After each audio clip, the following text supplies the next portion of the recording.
Hey guys, what's up? It's Danica Dorsey here with What's the Biz 559, and today we have Darnell Rivera. What's up, everyone? And Leslie Mudaheranwa. Hello. Yes. So today we are doing a business interview, and we are going to be highlighting things regarding Mental Health Awareness Month. So this is going to be a good show, y'all. So make sure you tune in and watch the entire show because there's going to be a lot of great information. So Leslie, or I'm going to say Auntie Leslie because you are my auntie. And there so you go. I'm going to keep it respectful. Thank you for being here, Auntie Leslie. Yeah. Thank For you. having Good to me. have It's a you. privilege. Yes. So just before we dive in, I just wanted to share a little bit of history about Mental Health Awareness Month and how that came into fruition. And I'm going to read something real quick, but it says Mental Health Awareness Month has been observed in the U.S. as a national movement since 1949. I did not know that. Every year during the month of May. National Alliance on Mental Health Illness joins the national movement to raise awareness about mental health. In efforts to fight stigma, provide support, educate the public, and advocate for policies that support the millions of people in the U.S. affected by mental health. This year's theme is More Than Enough, coming together and remembering the inherent value we each hold. I just thought that was really cool, and I just kind of wanted to share that a little bit about that. Yeah, thank you for that. So it's NAMI, the National Alliance on Mental Illness. Yeah. Well, thanks for sharing that breakdown. I know I didn't know any of that as well, so that's definitely helpful. Again, we want to welcome our special guest, my auntie Leslie, and I'm gonna let her say her last name because Mudaheranwa. What is that? That's beautiful. What nationality? Rwandan. Rwandan. That's not okay. Where is that? Africa? Or? In Africa, yeah. Nice. It's a little bitty country in Central Africa. Okay. That's a beautiful last name. It is. Thank you. And Auntie Leslie here is a licensed clinical social worker as well as a therapist. So we are going to, Auntie Leslie, why don't you tell us a little bit about yourself and what you do? Currently a therapist I work for I have my own private practice, and I work for Kuya Health in one of their rural health clinics. Okay. Which we have mental health there. We also have medical staff there as well. So it's a collaborative clinic to help serve in specifically Tulare's population. They have several clinics in Exeter, Dinuba, Lindsay, and I think that's all. Okay. So, And how long have you been a therapist and a clinical social worker? I have been a therapist now for 3 years. I just became licensed this year, actually. Oh, congratulations. Thank you. Yeah. It's a big long deal. process of becoming licensed. But I've worked in human services for over 20 years doing some sort of human services. Yeah. Wow. And so from that, Excuse me. what type of need did you identify, and like why did you want to become a therapist? I mean, you've been doing the clinical social work for so long, and so where did that the therapy part, what did that breed from? Well, I think most therapists go into therapy trying to figure themselves out for one. Yeah. But there's just a huge need in society today of just people needing help. And I've always kind of had a heart to help people. But I wanted to do that on a larger scale. So, you just have to have, in today's world, certain credentials and certain things to be able to do that. Right. So I began to pursue that, and here I am. Yeah, and you're definitely needed because even personally trying to find a therapist, it's always hard, or we're always being scheduled out so far. So there's definitely a need for therapist is what I'm hearing. Oh yeah. And so that's I think that's amazing and definitely needed in our area. And with that being said, with the mental health part of things, like, can you just explain a little bit, what is mental health? Because I know it's like it can be very broad, Yeah, and it definitely. can, and there's a lot of different areas. There's levels to it from what I know I've experienced. So, is there anything that you can talk about that supports or explains what it is? So mental health is, while we do a lot of focusing on physical health, we don't always do a lot of focus on mental health. Right. But with all of the technology that we have and the ways that they can study the human brain and just human statistics where they follow conditions of people, they have found that mental health is just as important, if not more important, than caring for your physical health. Mm-hmm. So just to say one thing, if you was to walk out of here tonight and you stubbed your toe and broke your toenail off leaving the building tonight, what would you do for that? Go right to the Yeah. hospital, or maybe just put a Band-Aid on it. You doctor Doctor it, in yeah. some way, You would take right? care of Right. it. Yeah. Well, even something as small as a broken toenail, a broken fingernail, or a scratch on our arms, we take care of those. But a lot of times internally, we can have something broken, something hurting. And we hear a lot of mental health words thrown around like I'm OCD or I'm this and that, but think of someone living like that high intensely on a daily basis. That creates certain chemistries and chemicals going through our bodies that ends up being physical illnesses. And then we're going to the doctor and we're trying to get treated with medication. What they have found through studies is that if people will deal with their mental health when it arises, it could cut down a huge percentage of heart disease, Wow. Yes. diabetes, chronic pain issues, and all sorts of other medical Right. issues that, Yeah. that we suffer from. But mental health, in a nutshell somewhat, is a state of mental well-being that enables people to cope with the stresses of life and realize that their abilities to learn well, to work well, and to contribute to their communities.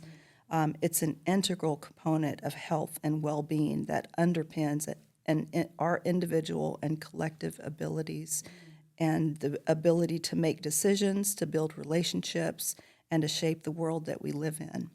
Mental health is a basic human right. We should all have access to that. And as you were saying earlier about you call for a therapist and you're put on a 3 to 6 month waiting Yeah. list, Right. you can't get in. That's not the worst of it. You call for a therapist and I'm sorry, I don't take your insurance. Right. Yeah. Right. You hear that a lot, A lot. unfortunately. Yeah. And it's not cheap. So, it's still, while they recognize they have the number, it's billions of dollars that health issues that can be prevented by taking care of our mental health could be subverted to other areas, which would be mental health. But because it's still, yes, it's become more popular, they're still putting different values on different things, just like you might put more value on putting a Band-Aid on that broken toenail rather than that sick feeling that you're waking up with every single morning. And Yeah. So why do we do that? Like, why do humans do that? I mean, is it because we can't see it? Is it because, we can see the broken toe and we can physically feel the broken toe, but mentally, I mean, I feel like if I'm not right mentally, I know that like something's wrong with me or I'm not in my not best, functioning. being my best self. But do you think that that's part of the stigma behind mental health? Because like we shared on a previous show, we didn't talk about it as much as we talk about it now. Like even in the workplace through EAP resources or something like that, they offer that mental health where 20, 30 years ago, you didn't really have the opportunity in the workplace to even say, hey, I need a mental health day. right. You know what I'm saying? So I think now, because like you said, you use the word popular. So because it's more popular now to look at things, more of us are seeking that guidance, but yet some of us are still taking on that stub toe effect and we're not following through with, because I know for myself, I knew that I had to look for help because I didn't like my way of thinking, so. Well, I think stigma is a huge thing, and especially in different cultures. Some people just think that it's a sign of weakness to say that I'm really hurting. Something's going on with me. And if you have to reach outside of yourself or your small community, then you might be considered weak. You might be considered, it goes with, or crazy. Yeah, or crazy. But part of that, too, going back to your question, Nika, is that you said, why do we do that? And again, I think we have to look at the values that we place on certain things. A lot of times we will push through our own mental health because we have values on, well, I've got to get up and do my job. And we keep pushing through, and we don't put as much value on the importance of our whole well-being as we do as trying to keep up with the Joneses sometimes, until we have heart disease or diabetes or chronic pain issues, and then our body is making us slow down and pay attention And to look those at it. things and take a look at it. But another point to kind of bring about regarding what you're saying, Darnell, is we have brought a lot of attention to it, and people are talking about it more. However, mental health needs and mental health issues are on the rise. So, yeah, we're talking about it, and a lot of things are changing with it. However, people are getting sicker and sicker and sicker. So there was a topic that I wanted to kind of talk about, too, which a podcast I was listening to, which is California Surgeon General has brought up a real huge issue that they've studied and said that isolation is now a huge problem with causing people to have significant mental health issues. And used to, we would talk about people, the elderly people that were suffering from isolation. Now it's younger people. So what do you think's causing that? I mean, my first thought goes to maybe the pandemic. Yeah, the remnants of that. Yeah, I mean, the effects of... What the Surgeon General claims, it's from social media. I mean, that makes sense. I could see that. Yeah. There's a lot of things that breed from social media, and I know mental health is definitely... As well as coupled with the pandemic, it was just like a perfect storm for all of these things to actually occur right now. But mental health has been on the rise amongst young people for a while now. And yeah, they can pinpoint it now that when, we started having such access to social media, we've been talking about bullying for a long time. Now people are not just being accessible to be bullied in person, but they're being bullied on social media also. But besides the fact that people are very uncomfortable around, when we're in our teens or our preteens, now we're talking 8, 9, and 10 is probably where we were in our preteens, because they've just accelerated in knowledge so extremely, but they're trying to find out who they are, and they have access to the world at their fingertips.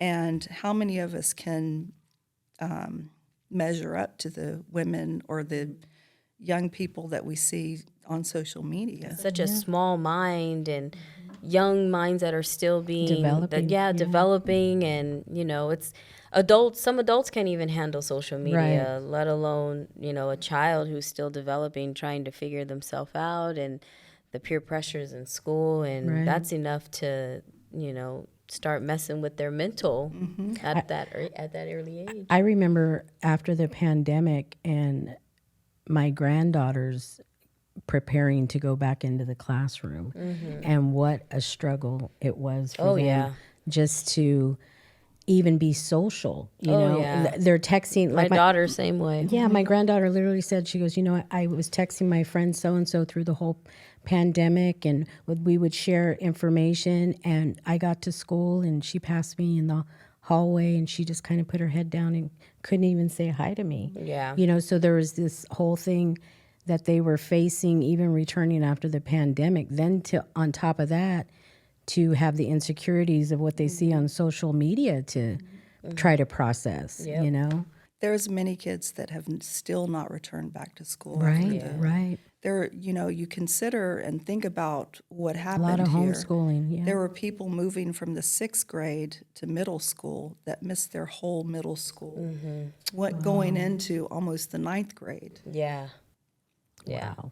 They did. That was a huge And gap. besides the fact that the school system still has all these expectations on them, and they're still 6th graders because they haven't had that social peer interaction, and they're now expected to be in high school. Yeah. You know, Yikes. so it was huge. I think it's sad that they won't look at it like it was a traumatic event for some of them. I think there's some teachers that are committed to that, but I think overall, if they would even have like maybe a therapist on site, like when they transition back, I think that would have I benefited. think a lot of schools do have. Do I know they? Tulare City, they do.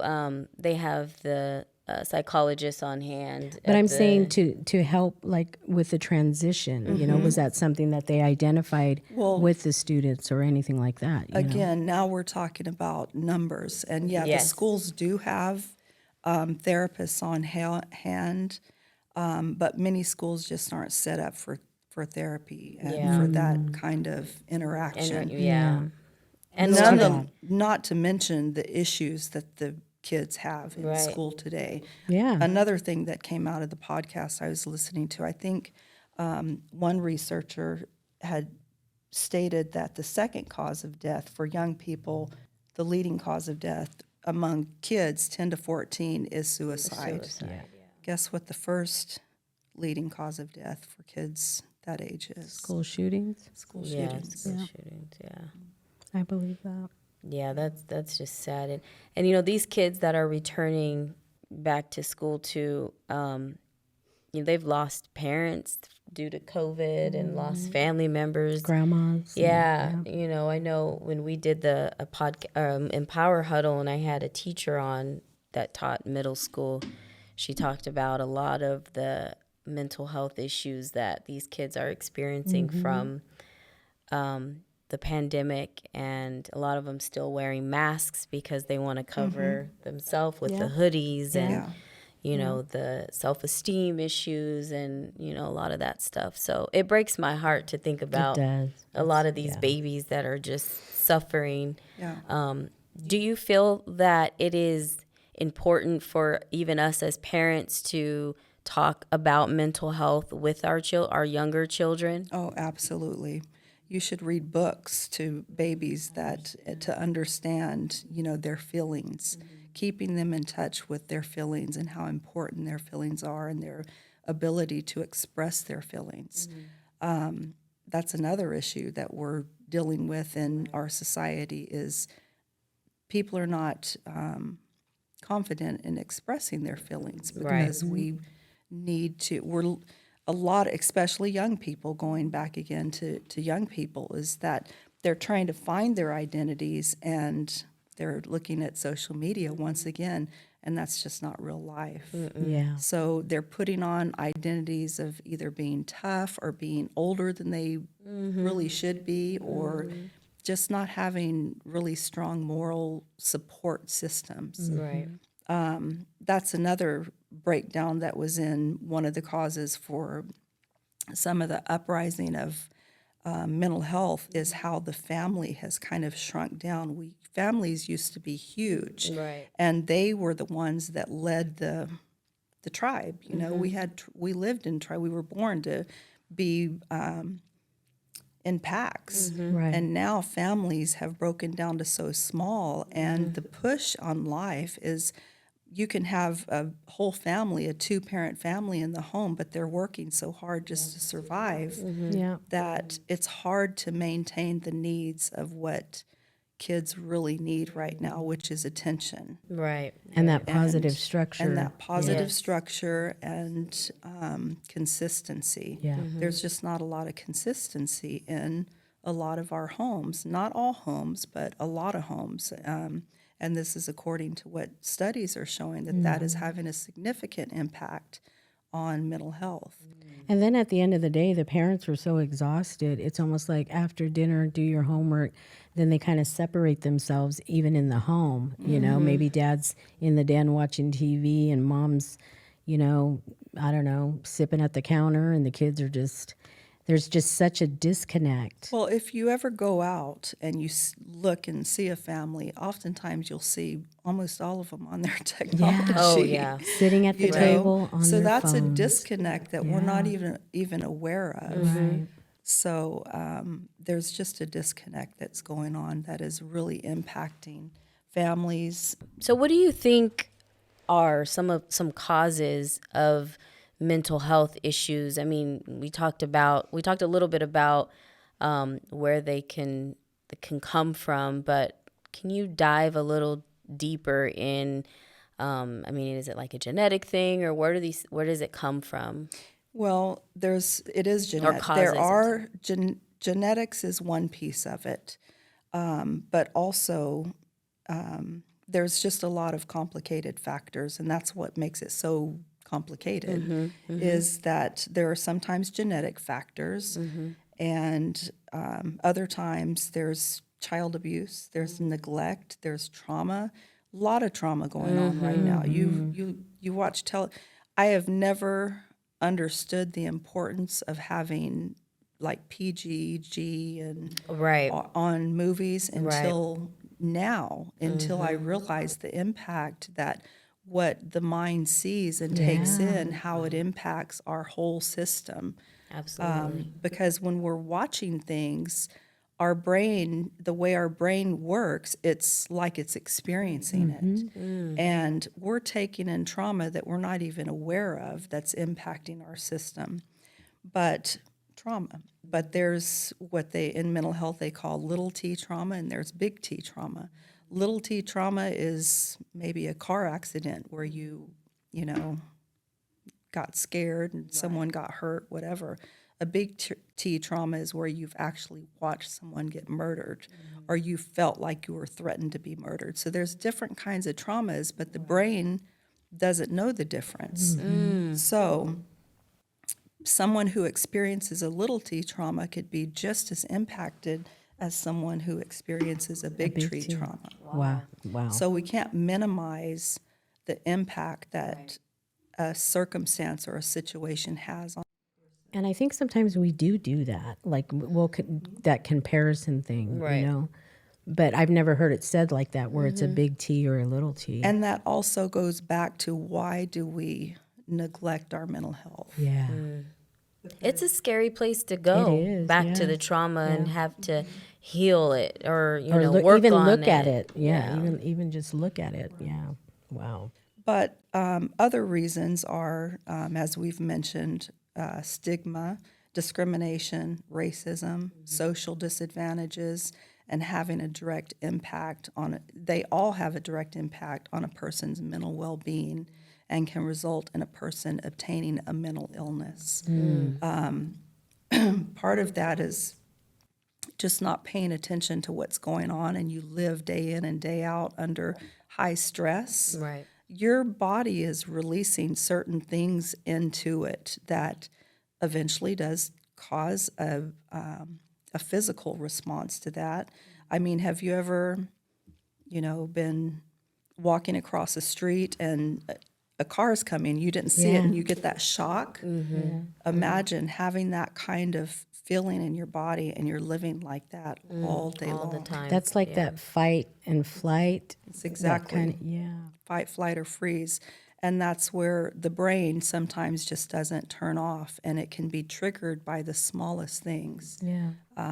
And some people are genetically dispositioned for that, and some people it's just from one traumatic experience or just trauma. Yeah.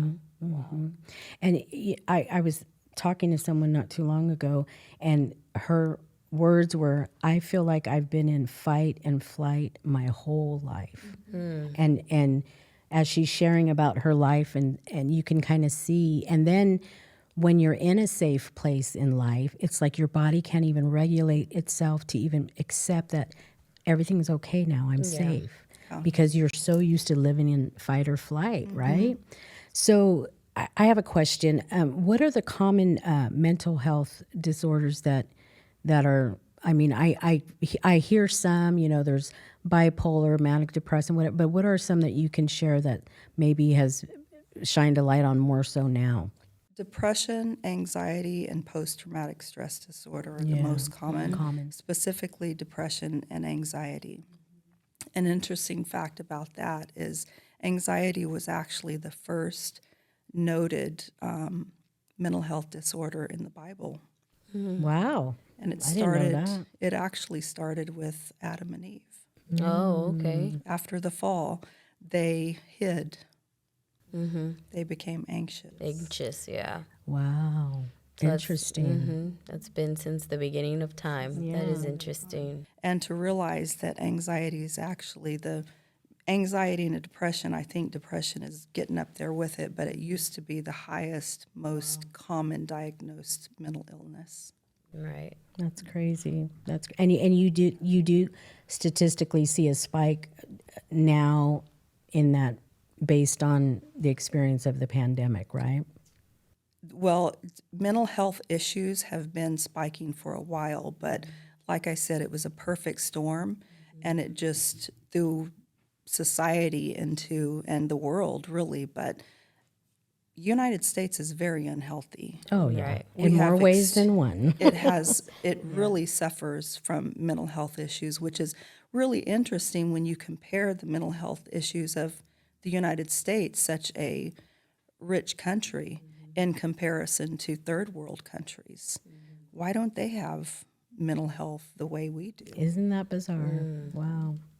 We're not going to get on the conspiracy theories. We're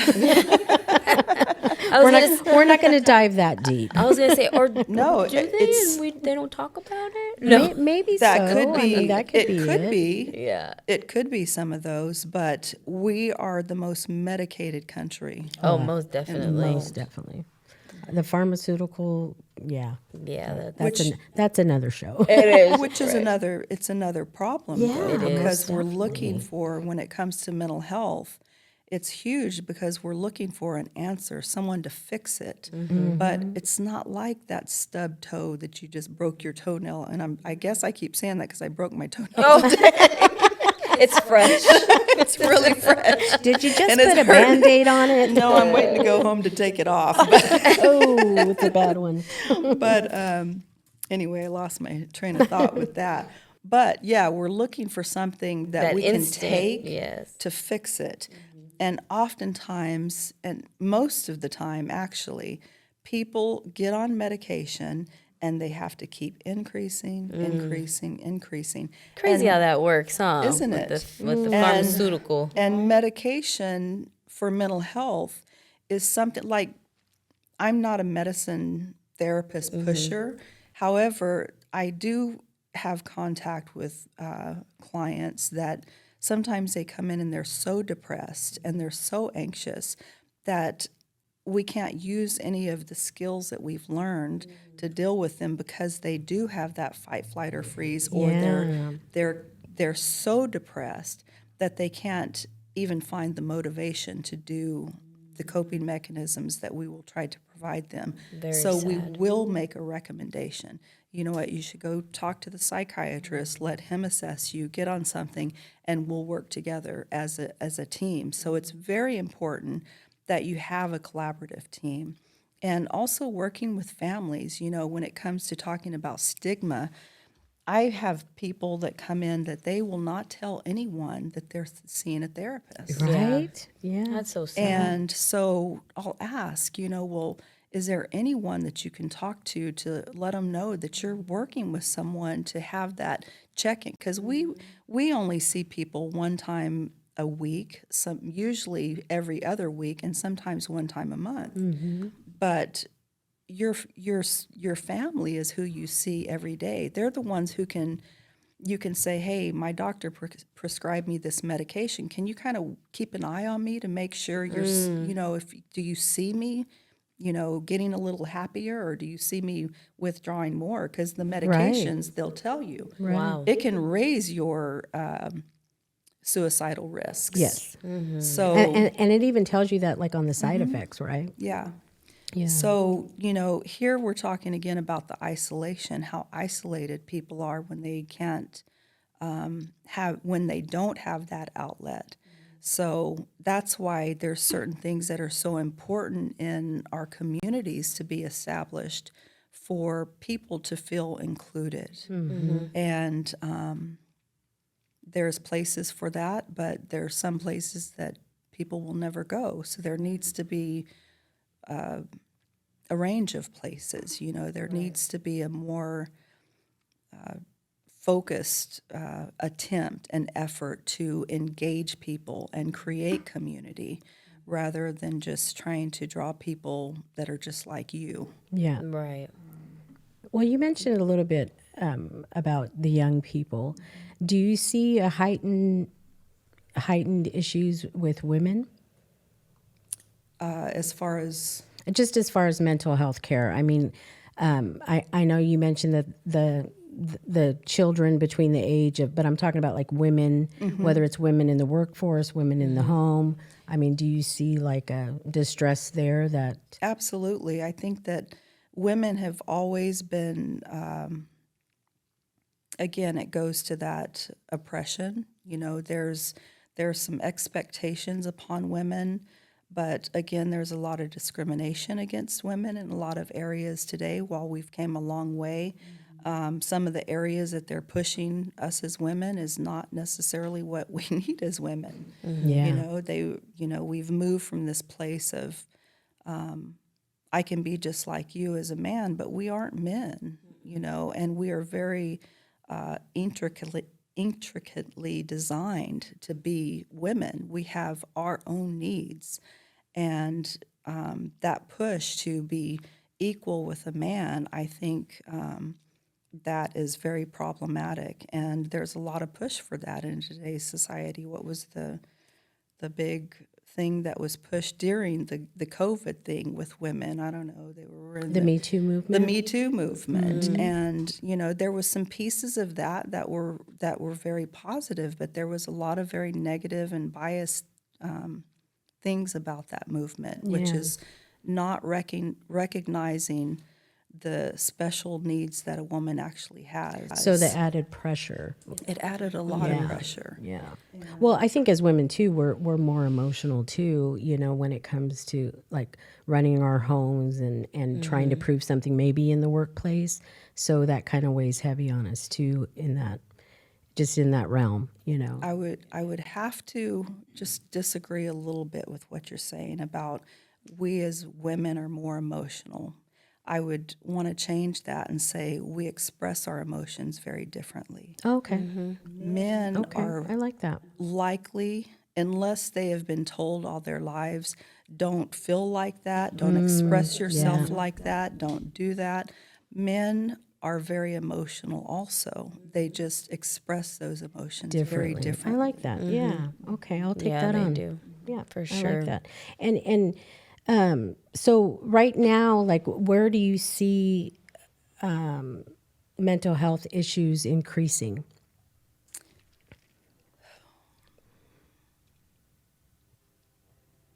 Explain that a little bit more. Well, according to Amanda McMillan, I know that there's she's a health and science writer. So 20% of the people in the U.S. are experiencing some form of mental health, right? Yes. I know earlier you had mentioned the increase coming from like depression and anxiety and,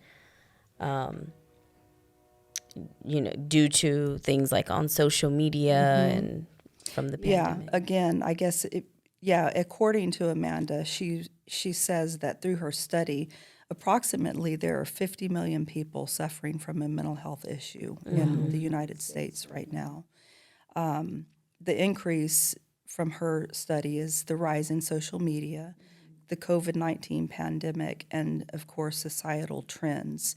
And that's going back to look at how things started changing with women even during the Me Too movement. Right. That was a societal trend. Did it impact people's mental health? Yeah. Absolutely. Well, I remember when hearing about it, I started thinking about my own stuff and my own experiences and how that kind of shifted Yeah. me a little bit, There's a lot of good that comes out of it because a lot of things are exposed.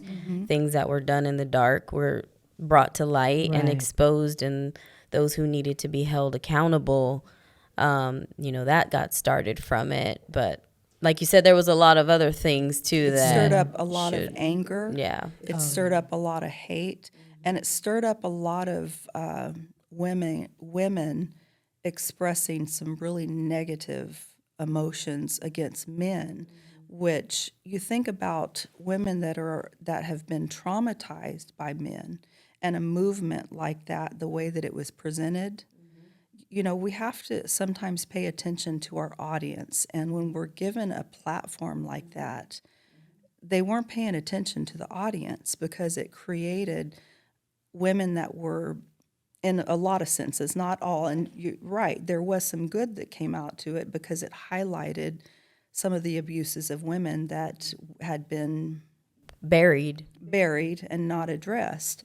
But the presentation of that, it triggered. Almost like a gender war. Absolutely. Like it created that gender war with what we're dealing with now in society with, men, just everything around it. Men are hating women right now. Yeah. Women are hating men. Yes. Like there's so much going on behind gender wars. And think about a married couple that's having some issues. Yeah. Okay. And then you're watching this on television. And is that helping that couple It's not healthy. try to heal or come together? Because he's probably coming in from work and she's pissed off at him every day watching this on the television or whatever, thinking you dirty SOB. And because maybe she's been hurt somewhere before and she's not dealing with that, but now she's getting Triggered. fed Now she's all this information, and we can't put. That's, again, it goes back to how the brain responds to things, that we try to compartmentalize certain things, and the brain does compartmentalize certain things, especially trauma. And that's when it becomes a big T trauma. A little T trauma can become a big T trauma, because if it keeps getting triggered, it's like you're being traumatized all over and over again. So it's very important to filter out and watch what you listen to and what you allow into your mental, into your brain, to your conscience, because I know I'm very fickle about what I fall asleep to, even on the TV, and even for for our baby, I tell my husband, if sports, that's fine, you can fall asleep to sports, but we're not watching any type of crime. We're not falling asleep to any cussing. Like it's either gonna be some animals or sports, and that's it.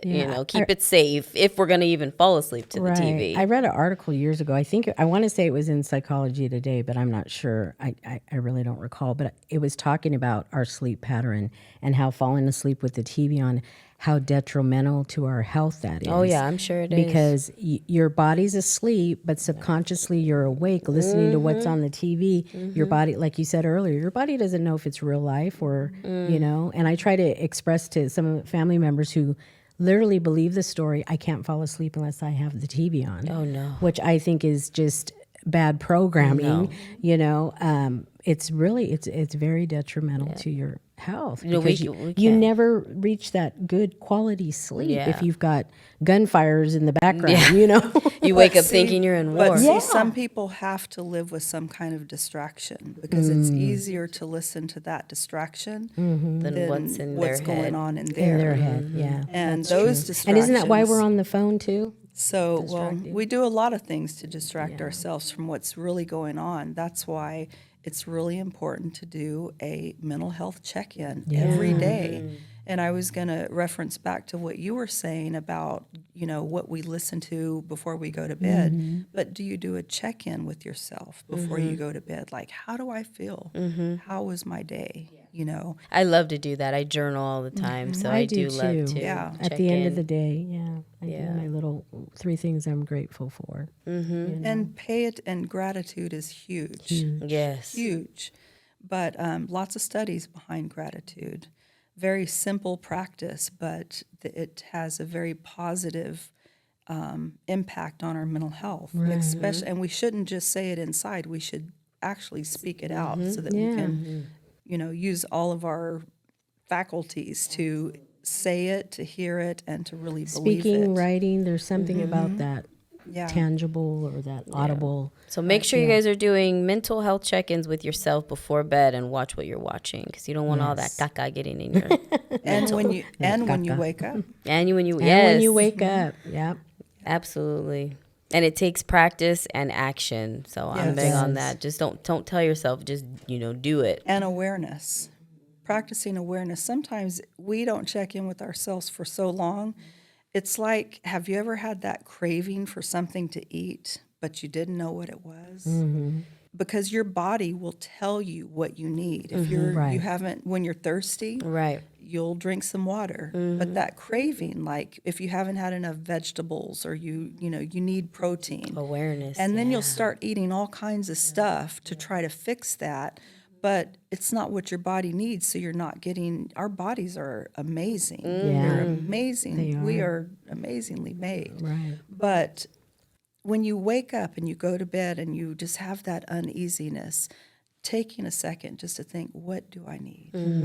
Maybe you need to give someone a call. Maybe you need to go and apologize to your spouse or a friend, or maybe just take some time to center yourself from the day, especially or ground yourself. Yeah, ground yourself and just like take a little quiet kind of meditation and just take those breaths and just chill, and let go of the day. And slow down. Slow your roll. Life goes really fast. It does. It definitely does.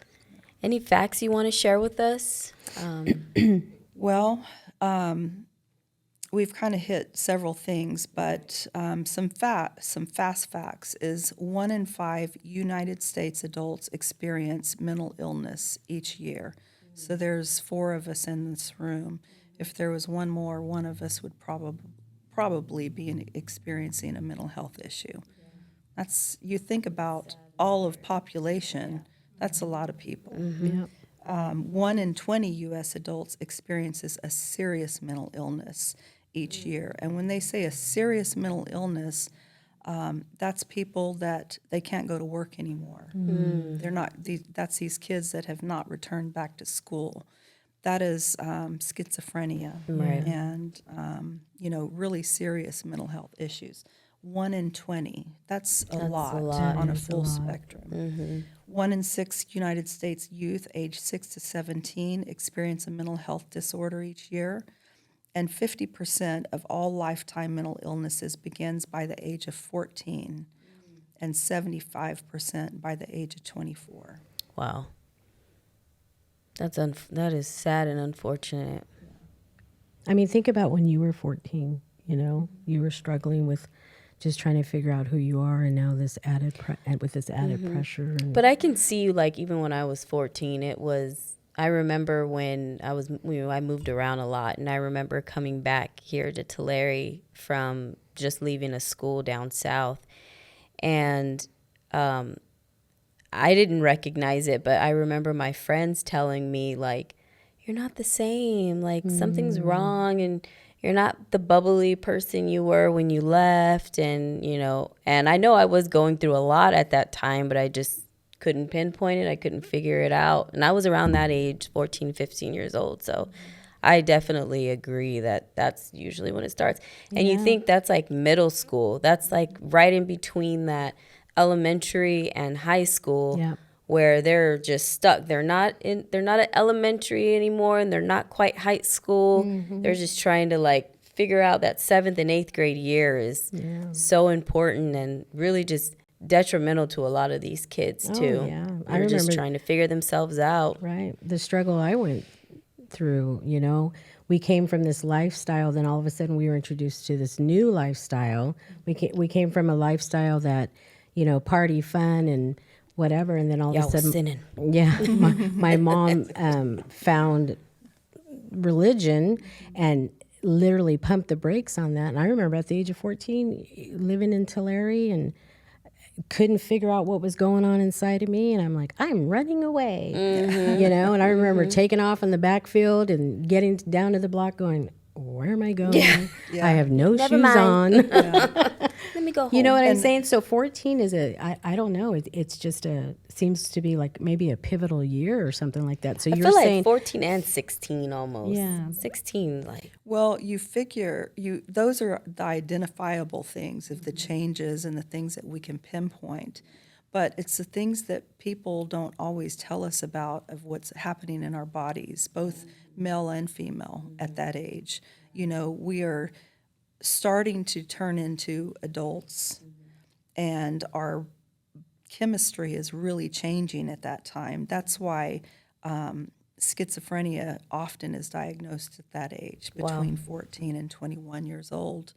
But because we're not necessarily educated on, you're not necessarily an adult yet, but you're moving into that phase, and we're still being treated like children. So that's where you get all this parental conflict because, parents, we want to keep our kids as long as we possibly can. So we're not necessarily preparing them for adulthood and preparing and educating them on what's happening in their bodies. And that's usually when the most arguments, if you have a teenager in your home, don't I know? that's usually around that age when it starts. Yeah, You it is. know? Yeah. Because they're trying, you're a queen of the castle, and here comes this little queen. With the same attitude With as the you. same attitude as you, and they're trying to find their place and their space, and they've got hormone things going on, and they're trying to figure out. And we're trying to figure out And we're how do trying to I figure- let them yeah. grow up, Yeah. but keep them safe and also keep them a baby. Right, Because a lot of times right. we don't want them to grow. We don't wanna let want them go. to grow. Yeah, yeah. So it's a really challenging time, but a lot of genetic stuff is going on at that age. So it's no surprise that that age is a big turning point for mental health. Yeah. And that's why that group is so important, to have healthy supports, healthy mentors, and healthy people in their lives, and not just yes people or not people that. That's something else to say is that I don't know if it was like 50 years ago, our youth used to look up to doctors and lawyers and people in great ministers, and this was their mentors and people that they wanted to grow up and be like. Now they're looking at influencers, people that consider themselves knowing everything, and they're getting their information from social media that, are their peers that really just haven't experienced life.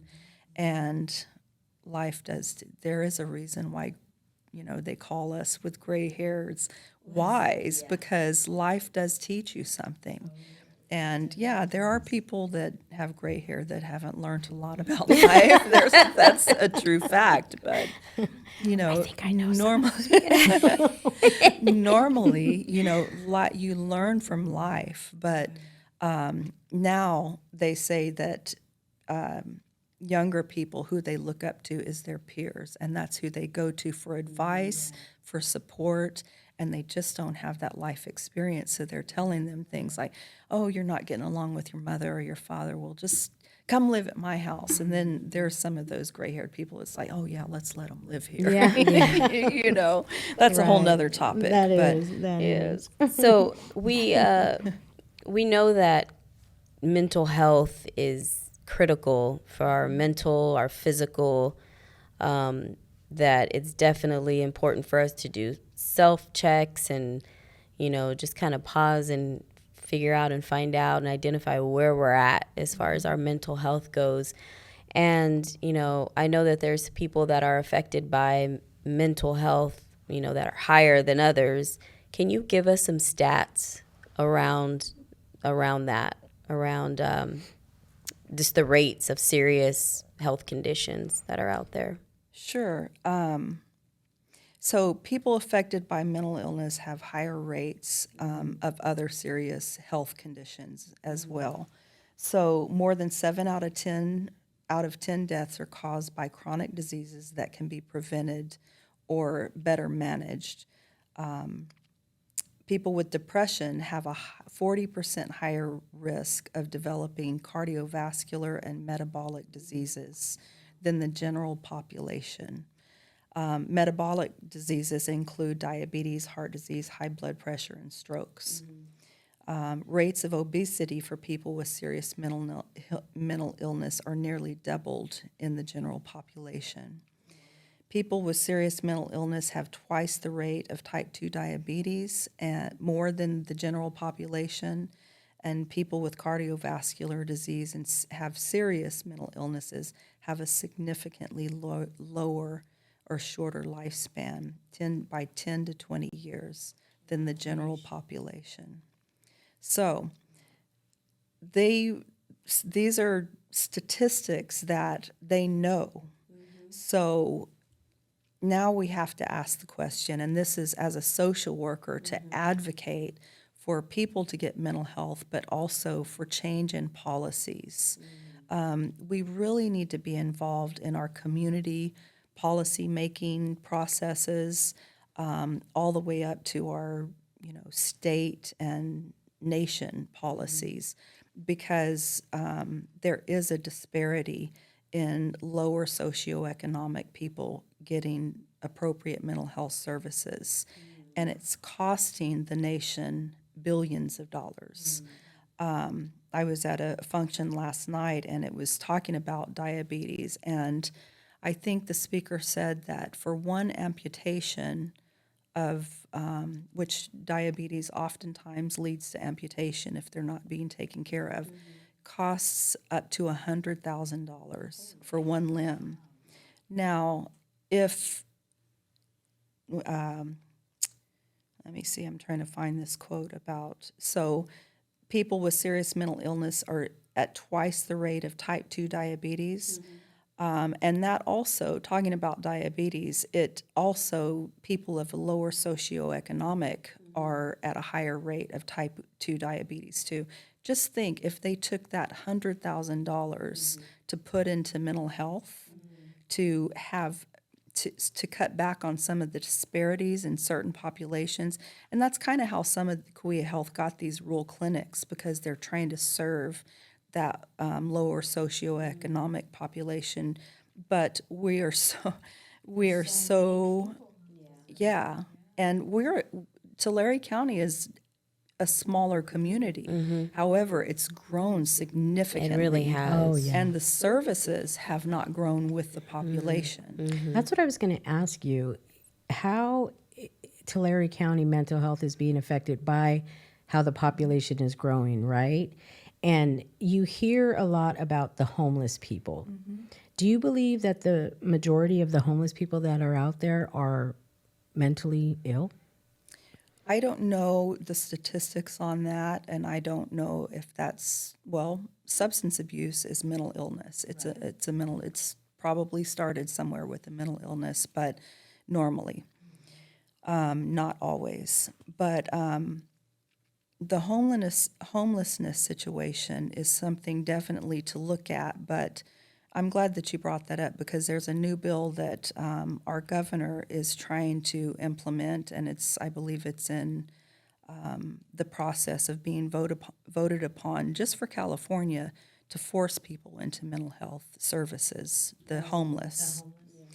And a lot of money is going to go into that if it passes. I think anytime the government starts forcing people to do anything, it's not going to have a very good outcome. They don't have a good track record. That was going to be my next question. What were your They don't thoughts have a on good that? track record with that. Right. So we can't force people into mental health, but how do we as a community reach that population? And, I don't believe, as a therapist, I don't believe talk therapy, or there's all kinds of different therapy, or going into a room with a therapist is the full answer. And statistics show you that as well. Talk therapy is one form that will help a certain population. Medication is another form that will help a certain population. They've done studies, you join the two and you have a better outcome with certain mental health illnesses. But to force people into a cookie cutter type of mental health program Right. is, I would say it's kind of abusive, and I don't see that being a real good outcome for this population, because go out and talk to them and say, Yeah. hey, if I could offer you free mental health services, Would you take come? it? Many of them will not They go. will. Well, you think about the ones, I mean, if you try to fit them into this cookie cutter type of situation, I mean, you're trying to fit Bob, who has PTSD, suffer as a vet, maybe, and then you have Joe, who's on drugs, and you're trying to put them into the same type of mental health help therapy type. I don't think Bob's like, I'm not on drugs. I just need help, maybe actual therapy. I just need to talk to somebody that understands what I seen in Afghanistan. Right.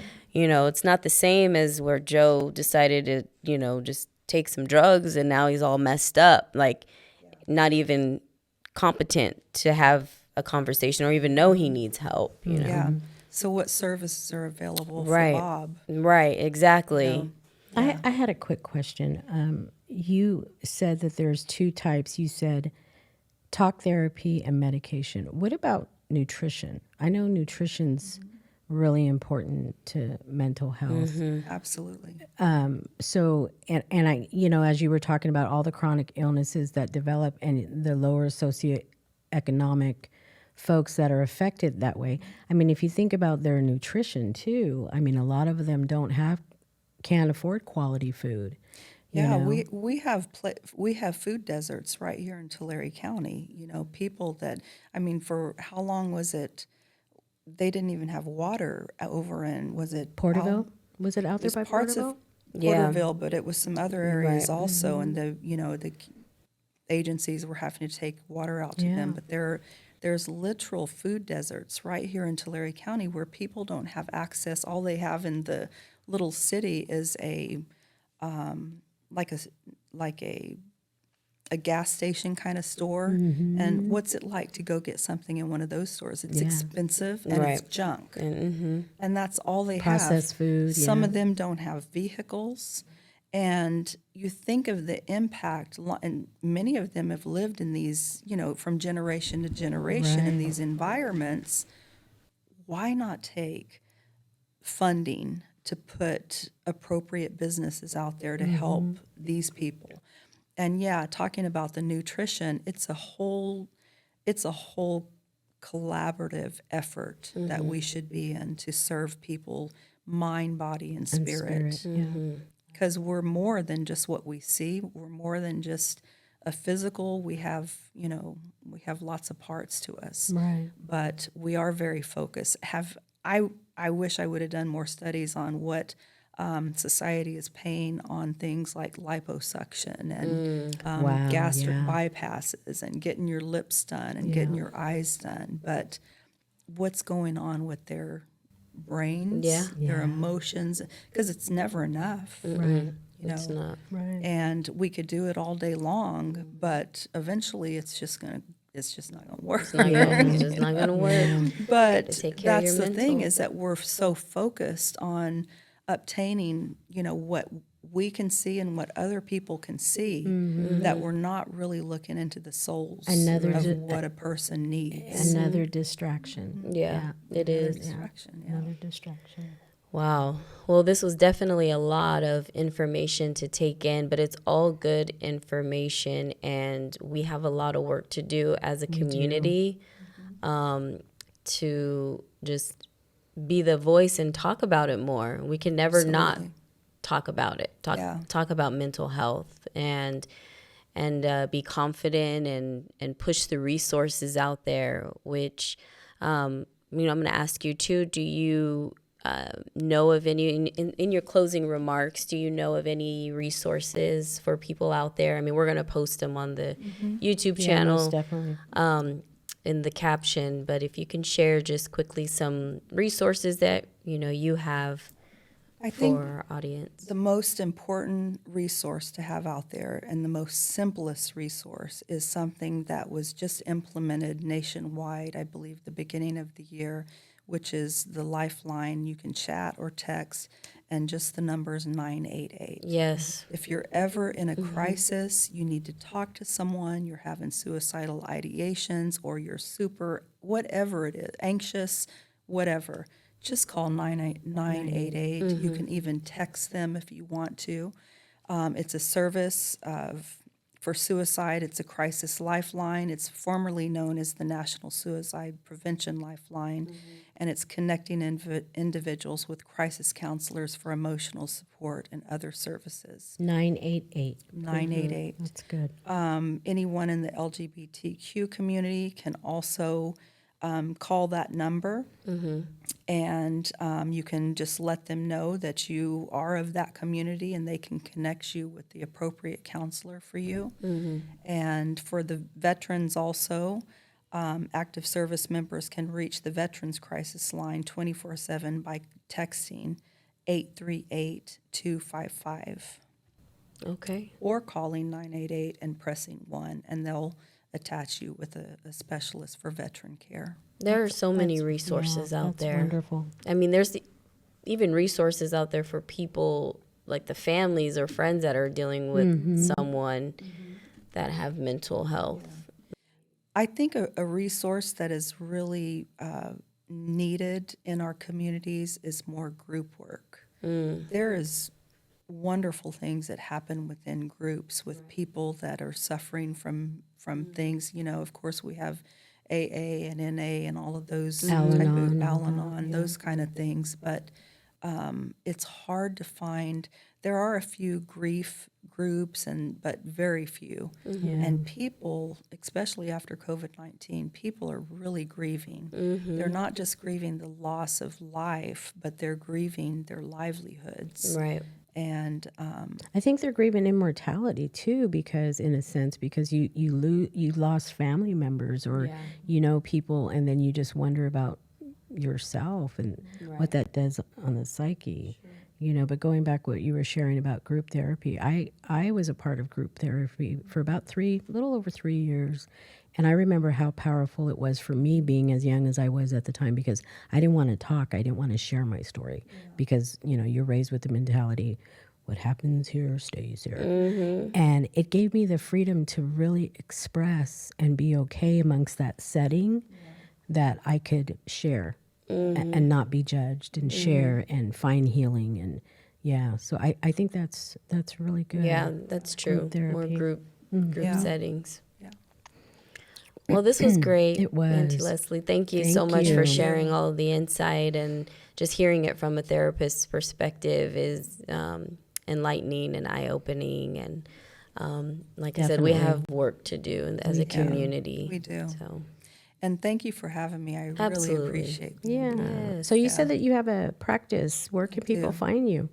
You can find me on Psychology Today. Okay. And just look up my name, Leslie Mudaheranwa, and I am located in Visalia. I do private practice on Monday, and starting in July, I'll be doing Monday and Friday. That's awesome. Yeah. Great. Congratulations again. Yeah. Thank you. Thank you. Thank you. All right, y'all. Well, you heard it here on What's the Biz 559, just wrapping up with mental health awareness and all of the resources. So if you or anyone you know suffering from mental health, please get yourself checked out. We're going to post the resources, but 988 is the number to call or text if you guys are experiencing, or if you know anyone that's experiencing mental health or suicidal thoughts. So make sure you get that word out. And thank you for rocking with us today. Thank you. Have a good one.